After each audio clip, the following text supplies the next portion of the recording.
If you are watching this video, you are probably enjoying the RuneScape 3 leagues and you are looking for a way how to get to the tier 6 relic and to 13,000 league points. In my last video, I showed you guys my way, what I did to reach 6,000 league points and essentially unlocking the combat relic and starting playing the leagues for real now. And in this video, I want to do the same, but I show you my way how I fast and easy got to the 30,000 league points without having to play that much, I think. And yeah, I hope this video helps you guys. If it does so and you like it, don't forget to leave a like, consider subscribing if you're new to the channel, and leave a comment with some critics. And now let's head right into it. So I think step 1 was kinda obvious what you should do now, because I went out in Gielinor and I simply started fighting. First of all, I trained up my skills a little bit, so I have an easier time when I go bossing. And after that, I simply decided to kill almost every boss in the game that I was able to, and unlocking their gear and equipping it also. For example, when you kill Jad and unlock the fire cape,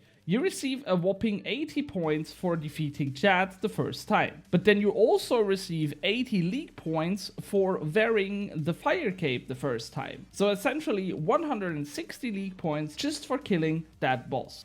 You also gain 80 league points for killing him under 45 minutes, which is kinda easy with the combat relic. Same goes, by the way, for Huracan, and I think when you kill Zack and equip his cape, it is even 200 league points each. Unfortunately, I am not a god gamer, so I wasn't able to defeat Zack, but I was able to defeat a lot of other bosses. Oh my god, guys, I got a Dragon Rider Lance. Oh my fucking god. So, I did my Reaper tasks. I killed stuff like the Giant Mole, the King Black Dragon, Araxor, Rex Matriarch, Dragon of Kings, and all that shenanigans, which all basically give you league points. And then I looked up what else you could slay to receive some league points. And then I realized what my step 2 needs to be. Then for my step 2, I realized that in RuneScape 3, and I think also in old school RuneScape, there are a lot of creatures that you can only kill when you have a certain Slayer level. So for example, Abyssal Demons, to kill them and to damage them, you need level 85 in Slayer, which is a kinda harsh requirement to even kill those things, you know? And then I realized killing these monsters that have a high Slayer requirement is always or almost always a really huge task. For example, killing 30 Abyssal Demons, 200 league points. Killing 1 Living Wyvern, 200 league points. Killing 1 Camel Warrior, 200 league points. I think you get the point. So I realized killing those Slayer creatures is just insane easy points, because all you need is the Slayer level, and after that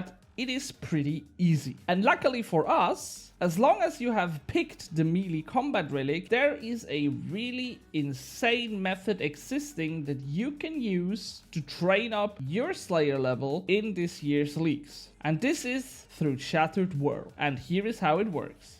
So basically, training Slayer is all about Shattered World. And all you need for that is the melee combat relic, as I already mentioned, and you need a Dragon 2H sword. If you don't know how to get this is pretty easy actually. You just need access to Zanaris by completing the Lost City quest, which basically goes like, I don't know, 5 minutes. And then you need a diamond. Then you just go into Zanaris and to these doors right here and try to open them. And if you do so, there is one guy that thinks you need to pay a diamond to get through. After that, you're in, and now you can go right here and trade with that NPC, and he sells you some dragon weapons and also the Dragon 2H sword, which is what we need, because the method that we're trying to use is all around the special attack of the Dragon 2H sword. And let me show you how it works. So you basically take your best combat gear and you come here to the Shattered World. Then you need to talk with this guy to get access to the Shattered Worlds, and after that you can enter the portal via one of these here, but I just choose the standard one this time. And then you have a lot of world. Obviously, when you start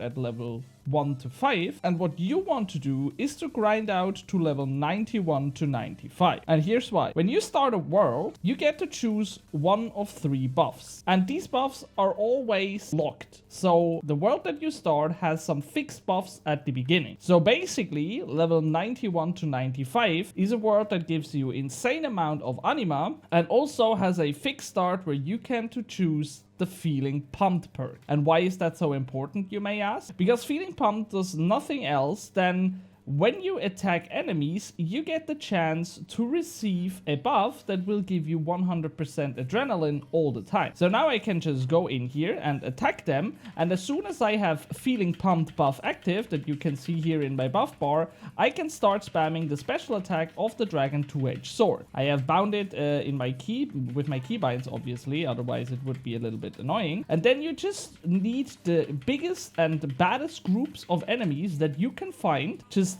lock one target and then start spamming that attack. And because you have the increased range and the lifesteal of the relic, of the melee relic, you then just basically survive because you lifesteal the damage they deal back. And then, as I mentioned, you just need to have groups of enemies and then spam that attack. And basically, because you attack so many enemies in those groups, you basically get the buff all the time back. And then you just go through the world, and you have to do this like 3 worlds, I think, to come to the chest at the end. So let me do that real quick. And by the way, if you don't know how Shattered Worlds works, it's kind of easy because you start a world and then you get like a challenge what you need to do to complete the world. And most of these challenges are just deal so and so much damage or kill so and so much creeps, or sometimes it's repairing the portal. And when you have that one, it's basically the same because you need to kill certain creeps, and one of these creeps will give you the repair material for the portal, and then you just press on the portal and it's good. So basically all you need to do is come in here and slay as much enemies as you can and then exceed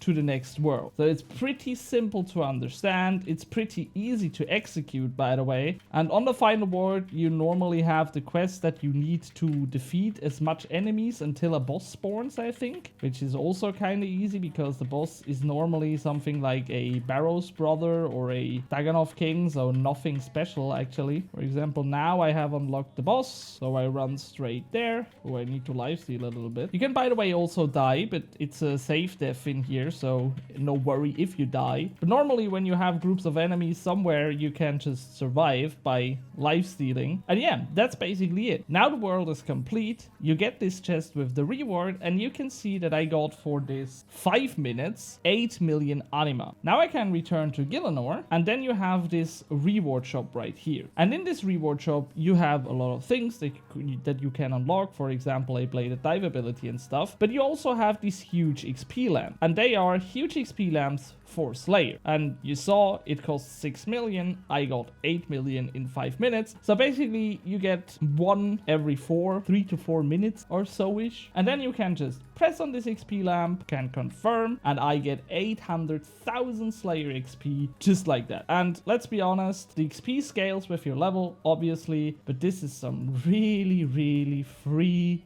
Slayer grind. Yeah, and after the Slayer grind was over, I think this was basically the whole work I had to do, because now all I had to do was going around Gielinor and just collect my juicy league points for all the Slayer creatures that I am now able to kill. And I'ma be honest, these gains were massive. I mean, really, sometimes only killing one of these, which is really easy to do, especially with a combat relic, and you gain 200 league points. This is just insane. So yeah, train up your Slayer. And after that, my step 3 was basically the same as in the last video, what my step 1 was, because I now had about 12,000 league points or something, round about that. So I went into the wiki and I looked up all the tasks that are existing in the leagues, typed in my name, and then just filtered them by how many people have already done them. Because like that, you can easily see which tasks are easier to do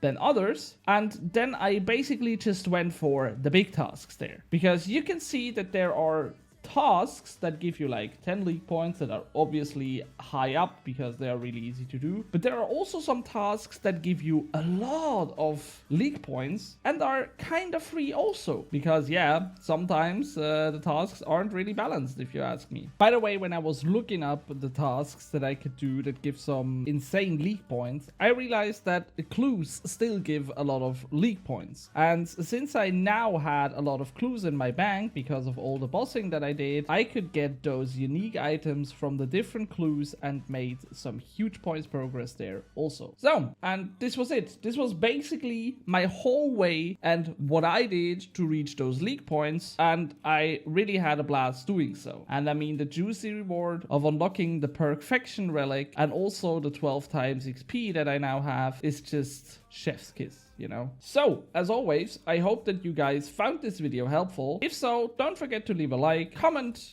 with some critics, and consider subscribing if you haven't already. And now, I wish you a pleasant time in Leagues, and maybe I will show you my way soon how I got to 22,000 league points. Who knows?